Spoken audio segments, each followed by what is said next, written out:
Start.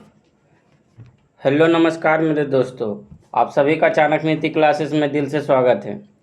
तो सबसे पहले आप सभी चेहरे पर मुस्कान लाइए ताकि आज का दिन बेहतर हो। आइए आज की सकारात्मक सोच को अपनाते हैं जो हमें ऊर्जावान बनाएगी। जो अच्छा लगे उसे ग्रहण करो और जो बुरा लगे उसका त्याग करो, फिर चाहे वह मनुष्य हो या कर्म हो। ठीक है, तो अब वास्तव में जीवन में यही अपनाना है। जो हमें अच्छा लगता है उसे ग्रहण करना है और जो बुरा लगता है उसे त्याग करना है, चाहे कितना भी खास हो या अपना हो। ठीक है, तो यही बोल रहा है, जो अच्छा लगे उसे ग्रहण करो और जो बुरा लगे उसे त्याग करो, फिर चाहे वह मनुष्य हो या कर्म हो। ठीक है, आइए आज की क्लास आगाज करने से पहले जय श्री राधे का नाम लेते हैं और आगाज करते हैं 11 जून 2024 करेंट अफेयर्स के अति महत्वपूर्ण प्रश्न। ठीक है, क्वेश्चन नंबर 1 देखिएगा। हाल ही में यूरोपीय संसदीय चुनाव में हार के बाद किसने मध्यवर्ती चुनावों की घोषणा की है? ठीक है, तो हाल ही में यूरोपीय संसदीय चुनाव में हार के बाद किसने मध्यवर्ती चुनावों की घोषणा की है?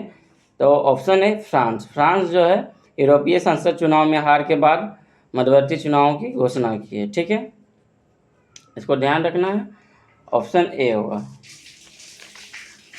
उसके बाद देखिएगा क्वेश्चन नंबर 2 देगा, फ्रांस के जो है राष्ट्रपति कौन है? तो इमैनुअल मैक्रोन। ठीक है, इसको ध्यान रखना है। उसके बाद क्वेश्चन नंबर 2 देखिएगा। हाल ही में मोदी कैबिनेट 3 में रक्षा मंत्री किसे बनाया है? ठीक है, हाल ही में मोदी जो है कैबिनेट मंत्री में रक्षा मंत्री किसे बनाया है? तो हाल ही में मोदी कैबिनेट में रक्षा मंत्री राजनाथ सिंह को बनाया गया। इससे पहले भी जो है वही थे, राजनाथ सिंह रक्षा मंत्री थे। और ये जो मोदी कैबिनेट 3.0 का जो है रक्षा मंत्री भी राजनाथ सिंह को बनाया गया है। ठीक है, आइए जितने भी मंत्री बने हैं उस कैबिनेट मंत्री और स्वतंत्र प्रभार मंत्री तो देख लेते हैं। ठीक है, कुल 4 जून का रिजल्ट आया था। 4 जून को रिजल्ट आया था जिसमें एनडीए जो है 292 सीट लाया था, जिसमें बीजेपी जो है 240 सीट आया था। ठीक है, एनडीए का टोटल सीट 292 आया था और जिसमें बीजेपी का 240 सीट आया था। ठीक है, और 9 जून 2024 को पीएम नरेंद्र मोदी शपथ लिए। ठीक है, और इसमें कुल कैबिनेट मंत्री 30 और स्वतंत्र प्रभार मंत्री 5 और राज्य मंत्री 36। ठीक है, तीनों मिलाकर 71 होता है। और पीएम तो टोटल 72 मंत्री। ठीक है, और कुल 15% जो है मंत्री शपथ के रूप में ग्रहण करते हैं। जितने भी जैसे 543 सीट आया है तो 543 का 15% लगभग 82 या 83 आता है। तो 72 मंत्री शपथ ले चुके हैं और 8 से 10 मंत्री शपथ लेंगे। ठीक है, तो देख लेते हैं कौन जो वर्तमान में मंत्री शपथ लिए हैं कौन कौन है। कैबिनेट मंत्री और मंत्रालय। ठीक है, अमित शाह गृह एवं सहकारिता मंत्री बने हैं। और ये जो है अमित शाह लोकसभा जो है गांधीनगर से, लोकसभा सीट गांधीनगर से लड़े थे और वहीं से जो है एमपी बने और ये जो है गृह मंत्री के रूप में शपथ लिए। ठीक है, राजनाथ सिंह रक्षा मंत्री। ठीक है, राजनाथ सिंह जो है लोकसभा सीट लखनऊ से लड़े थे और वहाँ से एमपी बने थे। ठीक है, नितिन गडकरी सड़क परिवहन और हाईवे मंत्री है और जो ये तीनों तो पहले भी थे। और चौथा जो है जेपी नड्डा स्वास्थ्य परिवार कल्याण रासायनिक और उर्वरक मंत्रालय। ठीक है, ये जो है नया बने हैं जेपी नड्डा, इस पर जो है स्टार लगाना है। ठीक है, और शिवराज सिंह चौहान कृषि किसान कल्याण और ग्रामीण विकास मंत्रालय। शिवराज सिंह चौहान कृषि किसान कल्याण और मंत्रालय। शिवराज सिंह चौहान जो पहले एमपी के सीएम रह चुके थे लेकिन वर्तमान में कृषि किसान कल्याण और ग्रामीण विकास मंत्रालय, ये नया चेहरा है। और निर्मला सीतारमण वित्त और कॉर्पोरेट मामले में। ठीक है, एस जयशंकर विदेश, ये पहले भी थे। हाँ, 8 देखिएगा मनोहर लाल खट्टर, ये आवासीय शहरी मामले ऊर्जा मंत्रालय बने। ठीक है, इससे पहले ये हरियाणा के सीएम थे मनोहर लाल खट्टर। ठीक है, भारी उद्योग और इस्पात में एचडी कुमार स्वामी जो कि जेडीएस से हैं। और कॉमर्स और इंडस्ट्री में पीयूष गोयल, शिक्षा का धर्मेंद्र प्रधान, ये पहले भी थे। और एक बिहार से जीतन राम मांझी, सूक्ष्म लघु और मध्यम उद्योग मंत्रालय, ठीक है। और ललन सिंह बिहार से जेडीयू की तरफ से पंचायत राज और फिशरीज और पशुपालन और डेयरी मंत्रालय, ठीक है। ललन सिंह जो है पंचायत राज और फिशरीज, पशुपालन और डेयरी मंत्रालय, ठीक है। और सर्बानंद सोनोवाल पोर्ट शिपिंग जलमार्ग मंत्रालय, और डॉक्टर बीरेंद्र खटीक सामाजिक न्याय और अधिकारिता, और राजा राम मोहन राय नायडू नागरिक उड्डयन, ठीक है। और प्रहलाद जोशी उपभोक्ता मामले, खाद्य जो है नवीकरणीय ऊर्जा मंत्रालय, जुएल ओरांव आदिवासी मामले, ठीक है, आदिवासी मंत्रालय जुएल ओरांव। इससे पहले अर्जुन मुंडा था, वो हार चुके हैं, ठीक है। कपड़ा मंत्रालय गिरिराज सिंह, और ये बेगूसराय लोकसभा सीट से लड़े हैं, ठीक है। अश्विनी वैष्णव ये रेल सूचना प्रसारण और इलेक्ट्रॉनिक सूचना प्रौद्योगिकी मंत्रालय, इससे पहले भी यही थे अश्विनी वैष्णव रेल मंत्रालय, जिसमें एक भी वैकेंसी नहीं आया। और ये इस बार भी जो है उम्मीद है कि इस बार भी अश्विनी वैष्णव को रेल मंत्रालय बनाया गया, लेकिन देखिए इस बार क्या उम्मीद है, क्या उम्मीद पे उतरते हैं या नहीं। ज्योतिराज सिंधिया संचार पूर्वोत्तर क्षेत्र विकास मंत्रालय, भूपेंद्र यादव पर्यावरण जलवायु परिवर्तन मंत्रालय, और गजेंद्र सिंह शेखावत संस्कृति एवं पर्यटन मंत्रालय, अन्नपूर्णा देवी महिला एवं बाल विकास मंत्रालय, और किरण रिजिजू संसदीय कार्य अल्पसंख्यक मामले में, ठीक है। हरदीप सिंह पुरी पेट्रोलियम और प्राकृतिक गैस मंत्रालय, मनसुख मंडाविया श्रम रोजगार युवा और खेल मामले में, ठीक है। और जी किशन रेड्डी कोयला और खनन में, चिराग पासवान जो है खाद्य प्रसंस्करण, ठीक है। और CR पाटिल जल शक्ति मंत्रालय, ठीक है। जितने भी कैबिनेट मंत्री थे बता दिए, इसको ध्यान रखिएगा। क्वेश्चन नंबर 3 देखिएगा, हाल ही में पहली बार फ्रेंच ओपन में पुरुष एकल का खिताब किसने जीता, ठीक है। हाल ही में जो है पहली बार जो है फ्रेंच ओपन में पुरुष एकल का खिताब किसने जीता, ठीक है, इसको ध्यान रखना है।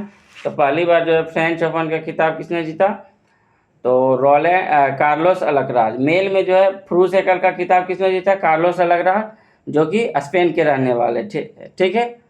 कार्लोस अल्कराज जो है फ्रेंच ओपन का खिताब जीता। और फीमेल में जो है ईगा स्विटेक जीते, जो कि पोलैंड के रहने वाले हैं। कार्लोस अल्कराज स्पेन में के रहने वाले हैं, और फीमेल में ईगा स्विटेक जीता, जो कि पोलैंड के रहने वाले। तो ये लगातार ईगा स्विटेक जो है लगातार तीसरी बार जीता है, 2022, 2023 और 2024 में फ्रेंच ओपन पुरुष खिताब जीता है, ठीक है। फ्रेंच ओपन पुरुष खिताब जीता है कार्लोस अल्कराज, और फ्रेंच ओपन महिला का खिताब जीता है ईगा स्विटेक, ठीक है। और कार्लोस अल्कराज स्पेन के रहने वाले हैं, और ईगा स्विटेक पोलैंड के रहने वाले हैं, इसको ध्यान रखिएगा। और आइए ओपन का आया है, ओपन से सवाल। तो थाईलैंड ओपन किसने जीता है, तो सात्विक और चिराग की जोड़ी, ठीक है। थॉमस कप बैडमिंटन से संबंधित है, और चाइना जीता है, और विजेता इंडोनेशिया रहा, ठीक है। ऑस्ट्रेलियन ओपन रोहन बोपन्ना जीता है, और मैथ्यू एडवेन, ठीक है, इसको भी ध्यान रखिए। ऑस्ट्रेलियन ओपन रोहन बोपन्ना और मैथ्यू एडवेन, ठीक है। और मलेशिया मास्टर ये भी बैडमिंटन खेल से संबंधित है, और ये PV सिंधु उपविजेता रहे, ठीक है। मलेशिया मास्टर में PV सिंधु उपविजेता रहे। तो फ्रेंच ओपन पुरुष एकल का खिताब ऑप्शन सी कार्लोस अल्कराज जीता, ठीक है। क्वेश्चन नंबर 4 देखिएगा, हाल ही में आर्टेमिस समझौते पर हस्ताक्षर करने वाले 42वां सदस्य देश कौन सा बना है। तो आर्टेमिस समझौते पर हस्ताक्षर करने वाले 42वां सदस्य देश स्लोवाकिया बना है, ठीक है। इससे पहले 41वां दोनों एक ही बार साइन किया था। तो 42वां नवीनतम है स्लोवाकिया, और 41वां जो है पेरू, ठीक है। पेरू 41वां सदस्य देश है, और 42वां जो कि नवीनतम सदस्य देश है स्लोवाकिया, ठीक है, इसको ध्यान रखिएगा। तो स्लोवाकिया के PM जिसे रॉबर्ट फेको पर गोली चलाई गई थी, ठीक है। स्लोवाकिया के PM रॉबर्ट फेको पर गोली चलाई गई थी, ठीक है। पेरू की राजधानी 41वां सदस्य देश पेरू है, इसकी राजधानी लीमा है, इसको भी ध्यान रखिएगा, ठीक है। आइए जितने भी नवीनतम देश शामिल हुए हैं उसके बारे में चर्चा कर लेते हैं। SCO का नवीनतम मेंबर कौन बना है, तो ईरान, कितवें क्रम का, 9वें क्रम का। SCO का नवीनतम मेंबर ईरान बना है, कितवें क्रम का, तो 9वें क्रम का, ठीक है। नाटो का नवीनतम मेंबर तो 32वां देश शामिल हुआ है, जो कि स्वीडन, ठीक है। इससे पहले 31वां था फिनलैंड, ठीक है। नाटो का नवीनतम मेंबर 32वें क्रम का स्वीडन है और इससे पहले 31वां था फिनलैंड। ठीक है। और G20 का नवीनतम सदस्य तो कौन है? तो अफ्रीकन यूनियन। ठीक है, AU। ठीक है। G20 का नवीनतम सदस्य देश अफ्रीकन यूनियन। ब्रिक्स का नवीनतम जो है मेंबर 5 देश शामिल हुए। ब्रिक्स में 5 देश और शामिल हुए हैं, UAE, Egypt, Saudi Arabia, Iran और इथोपिया, और जिसमें अर्जेंटीना शामिल नहीं हुआ। ठीक है, अर्जेंटीना नहीं शामिल हुआ और बाकी UAE, Egypt, Saudi Arabia, Iran और इथोपिया शामिल हुए थे। ठीक है। क्वेश्चन नंबर 5 देखिएगा, हाल ही में चर्चा में रही आत्मकथा सोर्स कोड का संबंध किससे है? तो हाल ही में चर्चा में रही आत्मकथा सोर्स कोड का संबंध किससे है? तो बिल गेट्स। ठीक है, बिल गेट्स जो है माइक्रोसॉफ्ट के फाउंडर है और इनका ऑटो बायोग्राफी जो है सोर्स कोड है। ठीक है, ये 2025 में प्रकाशित होगा। ठीक है, बिल गेट्स का ऑटो बायोग्राफी कौन है? तो सोर्स कोड। ठीक है, इनकी बचपन से लेके अब तक की कहानियाँ है, ये 2025 में लॉन्च होगा। ठीक है, और कुछ इम्पोर्टेंट देखिएगा, नाइफ किसकी है? तो सलमान रश्दी की है। ठीक है, नाइफ के राइटर कौन है? Salman Rushdie. The idea of democracy के राइटर कौन है? तो सैम पेट्रोडा। ठीक है, और द आइडिया ऑफ डेमोक्रेसी के सैम पेट्रोडा। तो ये जो भी इम्पोर्टेंट है हम बता दिए। क्वेश्चन नंबर 6 देखिएगा, माइक्रोसॉफ्ट के जो है फाउंडर कौन हुए? Bill Gates. ठीक है, क्वेश्चन नंबर 6 देखिएगा, हाल ही में अंतर्राष्ट्रीय अभिलेखागार दिवस 2024 कब मनाया गया? तो अंतर्राष्ट्रीय अभिलेखागार 9 जून को मनाया गया। ठीक है, क्वेश्चन नंबर 7 देखिएगा, हाल ही में फ़ोन पे ने किस देश की कंपनी पिकमी के साथ संपर्क रहित भुगतान के लिए साझेदारी की है? तो फ़ोन पे तो भारत का है और पिकमी कहाँ का है? तो श्रीलंका का। इसके साथ साझेदारी की है संपर्क रहित भुगतान के लिए। ठीक है, इसको ध्यान रखिएगा। क्वेश्चन नंबर 7 में जो है हाल ही में फ़ोन पे ने किस देश के कंपनी के पिकमी के साथ संपर्क रहित भुगतान के लिए साझेदारी की है? Option C, Sri Lanka. ठीक है, बताइएगा UPI का फुल फॉर्म क्या होता है? तो यूनिफाइड पेमेंट इंटरफेस। इसको ध्यान रखिएगा, UPI का full form unified payment interface. और QR का जो है फुल फॉर्म क्विक रिस्पॉन्स। ठीक है, QR का क्विक रिस्पॉन्स। क्वेश्चन नंबर 8 देखिएगा, हाल ही में एशियाई बैंकर द्वारा best conduct of business regulator पुरस्कार से किसे सम्मानित किया गया है? तो ऑप्शन बी, सेबी। एशियाई बैंकर द्वारा best conduct of business regulator पुरस्कार से किसे सम्मानित किया गया है? तो सेबी। ठीक है, इसको ध्यान रखिएगा। क्वेश्चन नंबर 9 देखिएगा, हाल ही में भारत के टेनिस खिलाड़ी सुमित नागल ने किस देश में आयोजित हिलब्रॉन नेकर कप चैलेंजर का एकल खिताब जीता है? तो भारत के टेनिस खिलाड़ी सुमित नागल जो है किस देश के आयोजित हिलब्रॉन नेकर कप चैलेंजर का एकल खिताब जीता है? तो जर्मनी का हिलब्रॉन नेकर कप चैलेंजर का खिताब जीता है कौन? भारतीय सुमित नागल। ठीक है, ऑप्शन डी। ठीक है, और ऑप्शन ए बताइए, राजधानी इंपॉर्टेंट है तो सब बताइएगा। ऑप्शन ए में नार्वे की राजधानी कहाँ है? तो ओस्लो। नार्वे की राजधानी कहाँ है? ओस्लो। ऑप्शन बी, जर्मनी की राजधानी कहाँ है? तो बर्लिन। जर्मनी की राजधानी बर्लिन। ऑप्शन सी, डेनमार्क की राजधानी कोपेनहेगन। ठीक है, डेनमार्क की राजधानी कोपेनहेगन। ऑप्शन डी में इटली है, इटली की राजधानी रोम। ठीक है, इटली की राजधानी रोम। क्वेश्चन नंबर 10 देखिएगा, हाल ही में राष्ट्रीय मानवाधिकार आयोग ने किस प्रथा के विरुद्ध 4 राज्यों को नोटिस जारी किया है? तो राष्ट्रीय मानवाधिकार आयोग ने किस प्रथा के विरुद्ध 4 राज्यों को नोटिस जारी किया है? तो नाता प्रथा। ठीक है, ऑप्शन बी, नाता प्रथा। और कौन कौन 4 राज्यों को नोटिस जारी किया है? तो यूपी, राजस्थान, गुजरात और मध्य प्रदेश। ठीक है, यूपी, राजस्थान, गुजरात और मध्य प्रदेश, ये 4 राज्यों को नोटिस जारी किया है राष्ट्रीय मानवाधिकार आयोग ने नाथा प्रथा के विरुद्ध। नाथा प्रथा क्या है? तो 2020 में एक केस हुआ था जिसमें एक पिता ने अपनी बेटी को 2.5 लाख रुपये लेकर शादी करा दिया। ठीक है, लेकिन दूल्हा पैसा नहीं दे पाया। ठीक है, एक पिता ने अपनी बेटी को 2.5 लाख रुपये लेकर एक जो है पुरुष से शादी कराया, लेकिन वह दूल्हा जो है पूरा पैसा नहीं दे पाया, इसलिए बेटी को फिर पुनः वापस बुलाकर और दूसरे से 32,000 रुपये लेकर बेच दिया गया। इसी को नाथा प्रथा कहते हैं और ये 2020 में केस हुआ था। तो इसी में राष्ट्रीय मानवाधिकार आयोग ने यह जो है 4 राज्यों को नोटिस जारी किया कि आपका राज्य में ऐसा तो हो नहीं रहा है, अगर ऐसा हो रहा है तो हमें रिपोर्ट कीजिए। मतलब ये इसके विरुद्ध जो है सभी इस प्रथा के विरुद्ध चलाने का कार्य किया है कि ऐसा नहीं होना चाहिए। ठीक है, इससे जो है आर्टिकल 23 और आर्टिकल 25 का मतलब हानि हो रहा है। ठीक है, इसका आर्टिकल 23 और आर्टिकल 25 का यह विरुद्ध है। ठीक है, तो आज के लिए इतना ही।